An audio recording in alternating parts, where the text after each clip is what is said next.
Hi, you're on the Reddit Confessions channel. The bathroom door was locked again.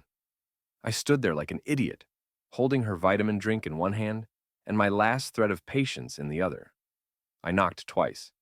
Just a minute, she called out, voice flat, like she wasn't hiding from me again. I looked at the digital clock on the oven. 7:12 a.m., according to the document she emailed me last Sunday. Yes, emailed me from 10 feet away on the couch. I was allowed to initiate a morning gesture, no later than 7:15. Past that, she said it threw off her emotional focus window. The document was titled Emotional Access Agreement Q4. It was real. Bullet points, timestamps, disclaimers. I checked. Touch was allowed 3 times a week, but only if earned. The word earned was bolded, underlined. I used to be her comfort zone. Now I needed calendar clearance to hold her hand. Her name's Daphne. She started therapy, journaling, cold plunges, and following some guy named Clay on Instagram, who talks about energy boundaries and earning intimacy through masculine discipline. Me, I work for a hardware supply company and cry when I watch dog rescue videos. I don't scream, don't cheat, don't disappear for hours. I refill the Brita and fluff the couch pillows before she comes home. But apparently none of that earns Tuesday cuddles anymore. Back to the bathroom. She came out finally, wearing her sage green robe and zero eye contact. I held out her drink. Ginger lime extra cold. You said you like it when it's... She walked past me. Thursday isn't a contact day, she muttered. You're off schedule. I stood there blinking. Off schedule, like I was a missed delivery. That's when I walked straight to my laptop. I didn't even sit down. Just typed with shaking hands and an empty heart. Opened our shared banking app. Transferred our joint checking funds into my personal savings. Froze. Removed her name from the Amazon Prime family plan. Yes, even that. Then I drafted my own document. I called it Financial Boundaries, effective immediately. Bullet points, timestamps, disclaimers. Her copy was waiting in her inbox before she finished brushing her teeth. When she read it, she didn't speak for a full minute. Then came the sarcastic laugh. Is this some kind of revenge? She said, arms folded, voice sharp. I shrugged. Balance. Isn't that what we're doing now? She slammed the fridge hard, said something about immature reactions, then stormed into the bedroom, not to cry, but to text. And I swear, I caught a glimpse of the name at the top of the screen. Clay. The same Clay who posts about earned vulnerability and sacred self-prioritization. The same Clay who once sent her a voice memo that ended with, You're more radiant every week. D. I never thought I'd say this, but that was the moment I started suspecting that energy boundaries had a body and a smirk. She didn't speak to me for 2 days. That's not an exaggeration, not a passive-aggressive silence, not sulking, just nothing. She moved around the house like I was a coworker she didn't like. Every now and then, she'd drop a fork louder than necessary or close the bathroom door hard enough to shake the hallway picture frame. But words, no. On day 3, I found her standing at the kitchen counter, staring at her phone. She didn't notice me at first. I leaned against the doorframe and watched her expression twist, not angry, but nervous. She tilted the screen away when she realized I was there. That alone set off every alarm in my chest. I asked, Everything okay? She blinked, smiled too fast, and said, Yeah, Clay just sent a quote about emotional anchoring. You wouldn't get it. She was right. I wouldn't. I didn't want to get it. I wanted to know why her fingers trembled when she locked her screen. Later that night, while she was in the shower, her iPad buzzed. I know I shouldn't have, but I looked. I wish I could say I found something obvious. A confession, a picture, but what I found was worse. A group chat titled Energy Alignment Circle, filled with posts from women and one man named Clay, her coach. Except the messages didn't feel like coaching. They felt like flirting, wrapped in spirituality. Clay, you're glowing again today. D. That robe photo. Wow. Brenna, it's that green one I told you about. Wink in face. Play. Save that energy for our next session. I want to go deeper this time. Real deep. My hands went numb. My throat burned with something that wasn't anger. It was humiliation. I was being outcharmed by a man who charged $150 per hour to say things like, "Honor your radiance." And she was responding. That night, I didn't confront her. I couldn't. I just lay in bed next to her, wondering how long I'd been replaced by emojis and affirmations. She kissed my shoulder once before falling asleep, her first touch in over a week. I didn't respond. It felt fake, scripted, like part of some new schedule I hadn't earned yet. But I wasn't planning to play by her rules anymore. So the next morning, I made a list, not of points to earn, but of questions. I was done wondering, and question one was, what exactly happens during these private coaching sessions when I'm not home? I called the coaching center the next day. I didn't plan to. I just stared at the number on their website for hours while chewing the same piece of gum until it dissolved into paste. The receptionist sounded chipper, too chipper for someone working at a place that teaches people how to dismantle their marriages through boundaries. I asked if I could confirm a session for my wife. She said, "Sure, what name?" I gave Brina's full name and held my breath. She confirmed 3 upcoming sessions, one on Zoom, 2 in person. Then, without me even asking, she added, "Would you like to pay now, or will Brina continue using Clay's partner discount?" Partner discount. I couldn't breathe. I didn't even ask what partner meant. My imagination filled in everything I didn't want to hear. I hung up and sat in the laundry room for 30 minutes, staring at the blinking light on the dryer like it held answers.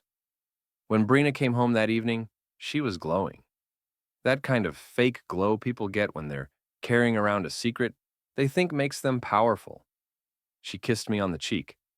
She hadn't done that in weeks and said, "Thank you for giving me space. Clay says it's helping me return to myself."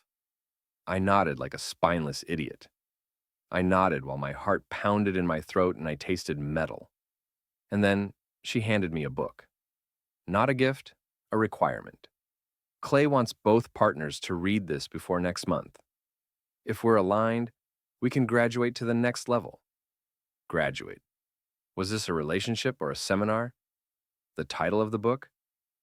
Earned Love. Removing Entitlement from Affection. I wanted to scream. Instead, I smiled, took the book, and went to the garage. I didn't come back for 2 hours. I just sat there with Murphy, our dog, who at least didn't need me to earn his affection. But while I was out there, something strange happened. A text popped up on Brina's iPad.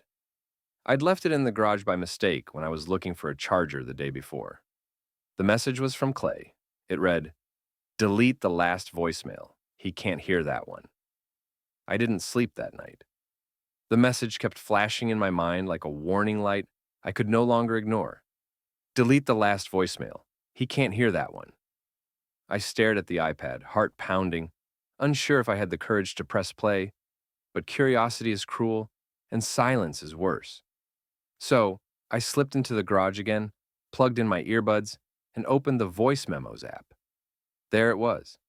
No label, no context, just a 2-minute recording. I hit play. At first, it was just static and breathing. Then Clay's voice, softer than usual. "D, I know you're scared he's going to catch on, but you're not doing anything wrong. This is your freedom. He'll adjust or he won't. Just remember, you owe him nothing. Not your guilt, not your clarity. If he loved you, he'd already be gone." I sat frozen. Then came her voice. Brina, laughing softly, intimately. "I just wish I could tell him it was never about us. That it stopped being about us the moment I realized I had options." That word options. Like I was a backup plan.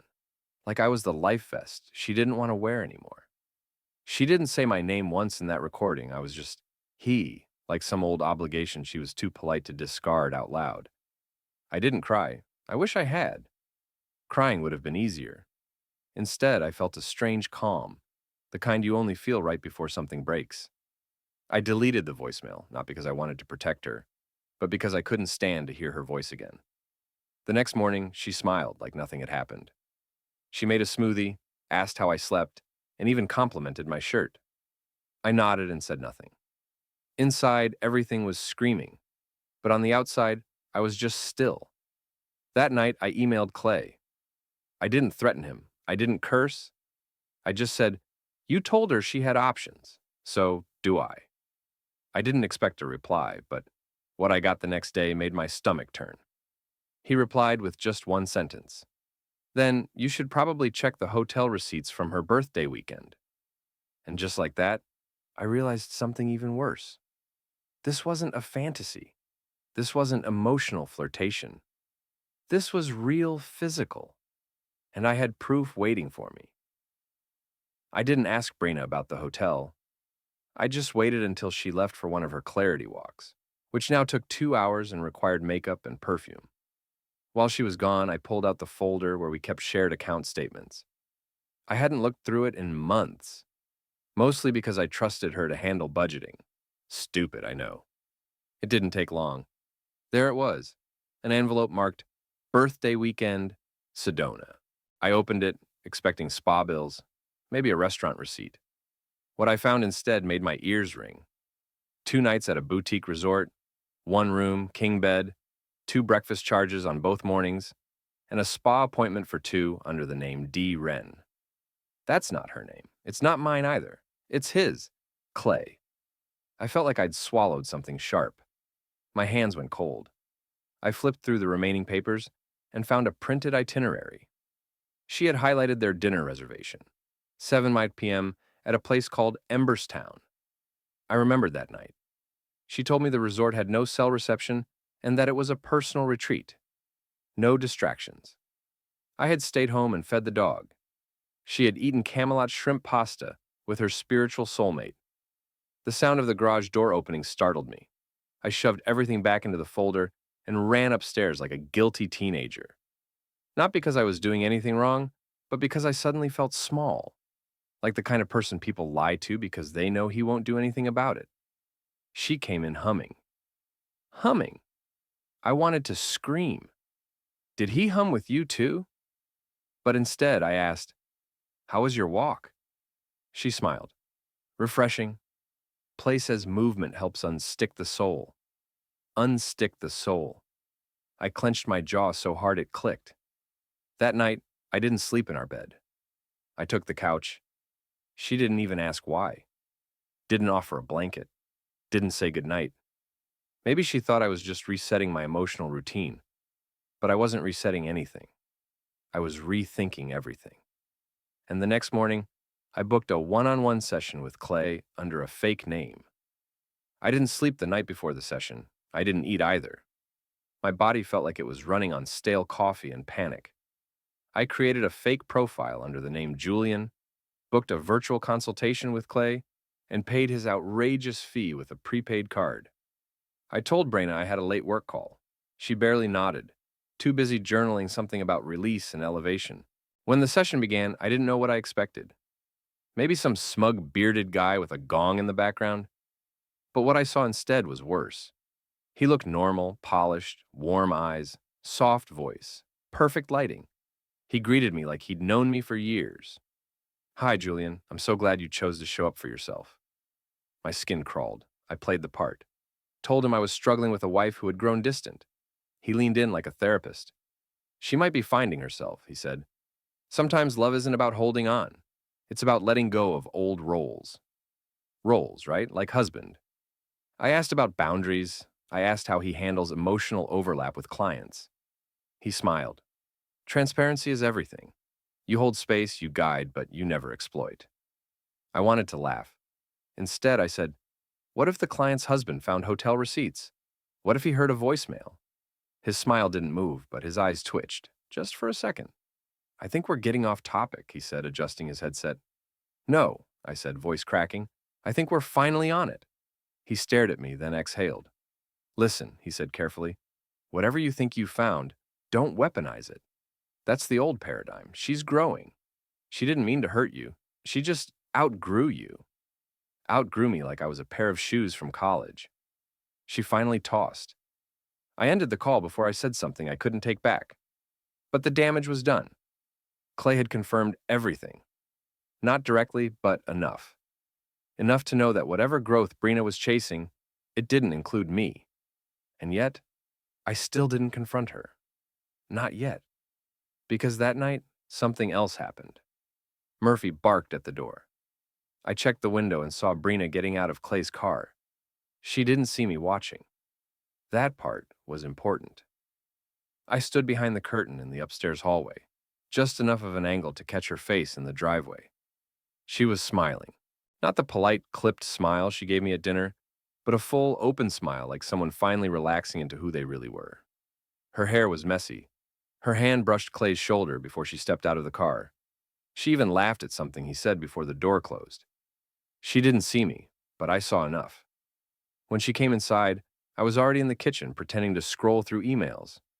She dropped her keys in the bowl and kissed the top of my head like I was a golden retriever. She appreciated for being loyal, but didn't really love. Long meeting? I asked. She paused. Traffic was bad. Traffic at 9:40 p.m. from a meeting she never told me about. I nodded, swallowed my rage like medicine, and said, "Hope it was productive." She smiled. It was exactly what I needed. That night, she forgot to lock her phone. She never did that. I waited until she fell asleep. Her back turned, breathing steady, and slipped it off the nightstand like a thief in my own home. There were no texts from Clay, nothing suspicious. She was too smart for that now. But in her photo archive, tucked behind filtered brunch selfies and gym progress shots, was a hidden folder titled Energy Work. I clicked it. There were 6 pictures, all recent. 2 of them were selfies of her with Clay, shirtless, sweaty, standing next to an outdoor sauna. The third was worse, a close-up of their hands, fingers intertwined, his thumb brushing hers. The others too intimate to explain without choking on embarrassment. Not explicit, but intimate. The kind of photos people take when they think they're safe. I didn't cry. I couldn't even feel sadness anymore. Just this sharp, hollow ache behind my ribs. I put her phone back, crawled into bed, and whispered into the dark, "You erased me." And the next morning, I knew what I had to do. No confrontation, no dramatic speech, just clarity and a plan. I didn't leave right away. The next morning, I made her coffee just like I always did.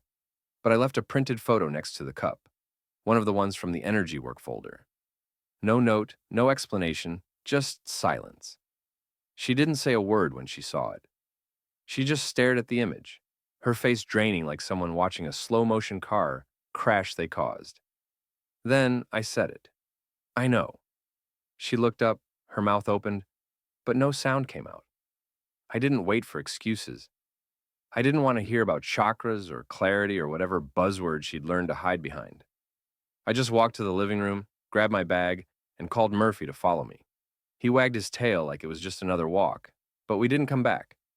I stayed at a friend's guest house for a while. It was quiet, smelled like paint and new furniture, but I slept better in those first 2 nights than I had in months. I stared at ceilings that didn't hold the weight of lies. I walked Murphy without looking over my shoulder, and one day, sitting on a cheap patio chair with my laptop, I opened a blank document. I called it, "Touch is Not a Reward." It wasn't a manifesto. It was me writing everything I had bottled up about the spreadsheets, the silence, the gaslighting disguised as growth. I posted it anonymously to a forum. Didn't expect anything. But people read it and they responded. Some laughed, some cried, some said, "I thought I was the only one."